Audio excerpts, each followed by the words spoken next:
Welcome back to my YouTube channel guys. आज के इस वीडियो में मैं आपको देयर का प्रयोग बताऊंगा।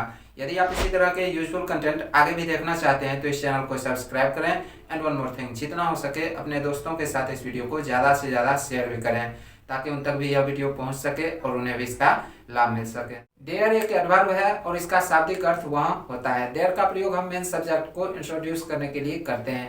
एक्सरसाइज को सॉल्व करते हुए मैं आपको देयर का प्रयोग बताऊंगा, इसलिए वीडियो आपको कंप्लीट देखना है। तो चलिए अब इस एक्सरसाइज को मैं सॉल्व करूंगा और जितनी आवश्यकता होगी एक्सप्लेन भी करूंगा, अर्थात आप लोगों को समझाने का प्रयत्न भी करूंगा। So keep patience and watch properly. जैसे कि है एक लड़का है, हिंदी का यह एक वाक्य है और अर्थ और बनावट की दृष्टि से यह एक कंप्लीट सेंटेंस है, पूर्ण वाक्य है। बट यदि आप इसे इस तरह से ट्रांसलेट करते हो, ए बॉय इज, तो इंग्लिश में अर्थ और बनावट की दृष्टि से यह इनकम्प्लीट रहता है, अर्थात अपूर्ण रहता है। तो आप कह सकते हो यह रॉन्ग है, गलत है। तब हम ऐसे सेंटेंस को ट्रांसलेट करने के लिए देयर प्रयोग करते हैं।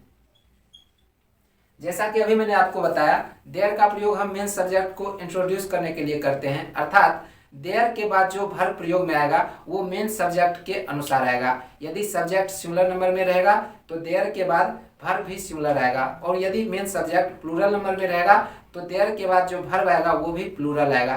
ठीक है, तो यहाँ पर आप क्या देख रहे हो कि सब्जेक्ट क्या है, एक लड़का। सब्जेक्ट सिंगुलर नंबर है और वाक्य के अंत में है लगा हुआ है, तो देयर के बाद हम इज प्रयोग करेंगे। अब इज के बाद जो मेन सब्जेक्ट है, मेन सब्जेक्ट यहाँ पर क्या है, एक लड़का, ए बॉय।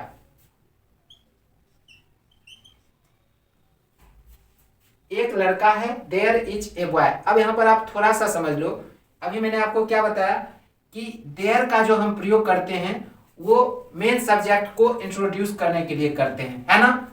अब इस सेंटेंस में देयर इज ए बॉय, यहाँ पर देयर का कोई विशेष अर्थ नहीं है, इस बात का आपको ध्यान रखना है। सिर्फ यहाँ पर देयर ए बॉय को इंट्रोड्यूस करने के लिए प्रयोग किया गया है। ठीक है, फिर है चार लड़के हैं, देयर आर फोर बॉयज।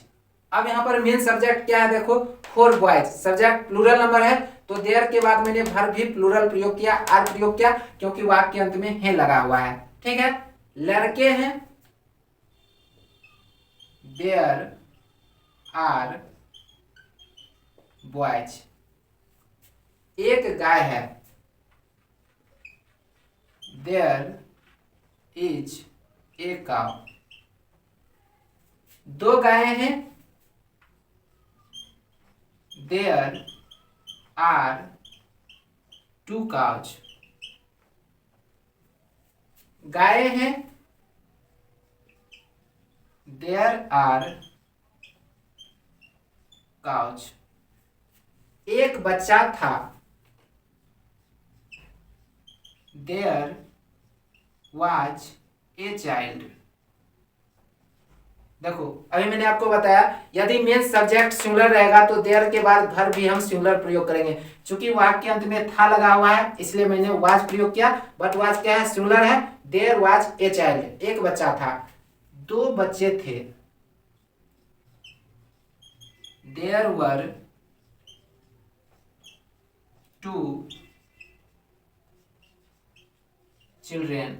अब यहाँ पर क्या है, main subject two children, plural number है तो वर्ब भी मैंने प्लूरल प्रयोग किया, वर प्रयोग किया, क्योंकि वाक्य के अंत में थे लगा हुआ है। ठीक है, बच्चे थे, देयर वर चिल्ड्रेन। बच्चे थे, देयर वर चिल्ड्रेन। वहां एक लड़का है,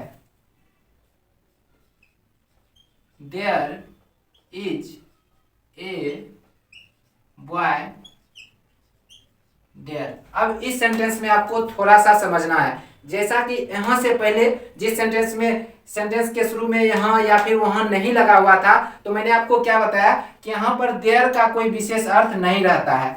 अब यहाँ जो है कि वहां एक लड़का है, there is a boy there, ऐसा मैंने क्यों किया, जो शुरू में आया है देयर इसका कोई विशेष अर्थ नहीं है, बट जो सेंटेंस के अंत में आया है देयर, इसका अर्थ है। यहां पर देयर क्या है, इसका मीनिंग है वहां। चूंकि हिंदी वाक्य के शुरू में वहां लगा हुआ है, वहां एक लड़का है, तो there is a boy, there, इस देयर का मीनिंग है वहां, ठीक है। यहां एक गाय है, there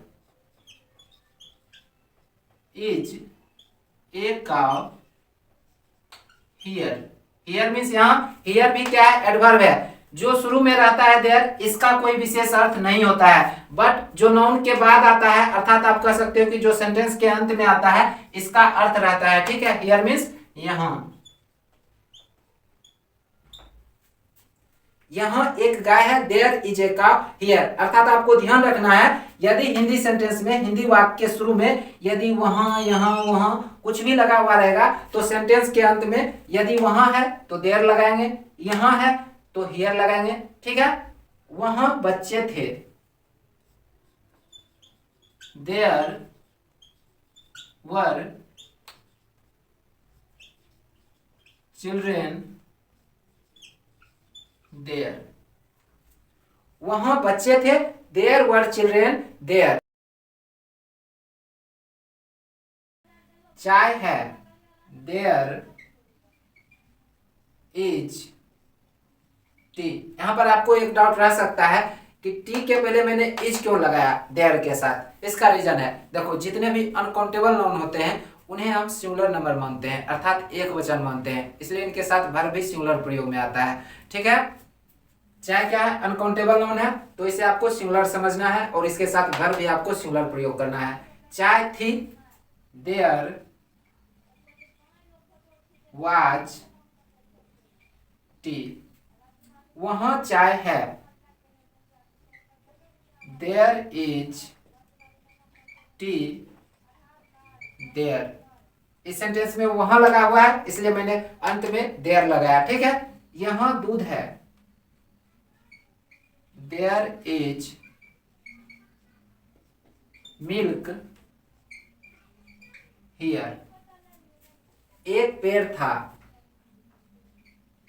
there was a tree, वहां 10 पेड़ थे, देयर वर 10 ट्रीज देयर।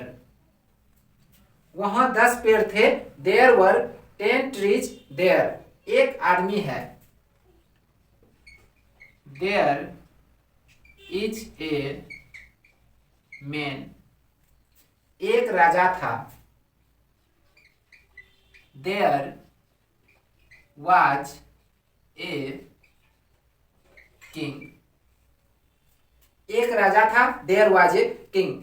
एक लड़का और एक लड़की हैं। यहां पर आप देखो, एक लड़का और एक लड़की, अर्थात एक से अधिक है, एक और एक मिलकर 2 हो गया, एक से अधिक है, तो वर्ब यहां पर हम प्लूरल प्रयोग करेंगे, आर प्रयोग करेंगे, क्योंकि वाक्य अंत में है लगा हुआ है, ठीक है। तो एक लड़का और एक लड़की हैं, there are a boy and a girl. यहां पर एक चीज मैं आपको बताना चाहूंगा, एक लड़का और एक लड़की हैं, there are a boy and a girl, ठीक है। इसे आप इस तरह से भी बना सकते हैं कि there are 1 boy and 1 girl, ठीक है। एक शहर था, देयर वाज ए टाउन। कुछ लड़के हैं, देयर आर सम बॉयज। कुछ लड़के हैं, देयर आर सम बॉयज। शांति है, there is peace. Peace uncountable noun है, इसलिए मैंने इज प्रयोग किया। शांति है, देयर इज पीस। ईमानदारी थी, देयर वाज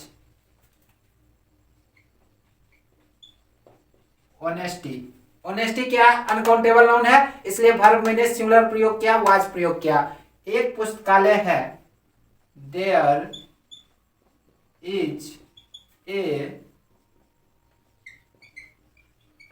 लाइब्रेरी। एक पुस्तकालय है, देयर इज ए लाइब्रेरी। वहां पत्थर है, there is a stone there. वहां पत्थर है, there is a stone there. यहां 4 टोपियां हैं, देयर आर 4 कैप्स हियर। यहां 4 टोपियां हैं, देयर आर 4 कैप्स हियर। एक मंदिर था, देयर वाज ए टेम्पल। एक मंदिर था, देयर वाज ए टेम्पल। यहां कुछ है, देयर इज